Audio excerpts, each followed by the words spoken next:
আসসালামু আলাইকুম দর্শক, একটি শোক সংবাদ। বাংলাদেশের প্রথম নারী প্রধানমন্ত্রী সাবেক রাষ্ট্রপতি শহীদ জিয়াউর রহমানের স্ত্রী এবং বিএনপির আইডল তারেক রহমানের মা বেগম খালেদা জিয়া ইন্তেকাল করেছেন। ইন্না লিল্লাহি ওয়া ইন্না ইলাইহি রাজিউন। মৃত্যুকালে বেগম খালেদা জিয়ার বয়স ছিল ৮০ বছর। আজ মঙ্গলবার বেলা 10:30টার সময় এমআর কেয়ার হাসপাতালে মৃত্যুবরণ করে বেগম খালেদা জিয়া। বেগম জিয়ার মৃত্যুতে শোক জানিয়েছেন ইসলামী আন্দোলন বাংলাদেশ, জামাতে ইসলাম সহ অনেক রাজনীতি দল। খালেদা জিয়ার মৃত্যুতে সারা দেশে শোকের ছায়া।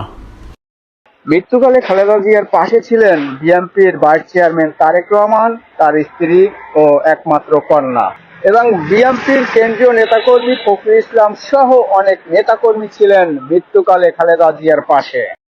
গত ১৫ বছরে আওয়ামী লীগের আমলে জেল জুলুম নির্যাতনের শিকার হয়েছেন এই আপসহীন নেত্রী বেগম খালেদা জিয়া। এমনকি আওয়ামী লীগের আমলে অসুস্থ হয়ে জেল খেটেছেন এই খালেদা জিয়া।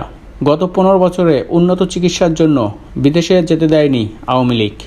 আপসহীন নেত্রীর মৃত্যুর খবরে দলবল নির্বিশেষে সারা দেশে শোকের ছায়া। ২১শে নভেম্বর অসুস্থ হয়ে এমআর কেয়ার হাসপাতালে ভর্তি হন বেগম খালেদা জিয়া।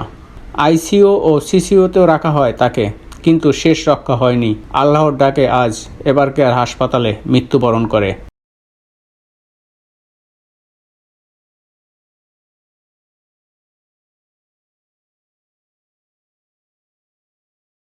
দর্শক, এই ছিল আজকে আমার ভিডিওতে। আমার ভিডিওটি যদি ভালো লাগে অবশ্যই শেয়ার করে সবাইকে জানিয়ে দেবেন। ধন্যবাদ সবাইকে। দেখা হবে পরবর্তী কোনো ভিডিওতে। আল্লাহ হাফেজ, সালামু আলাইকুম।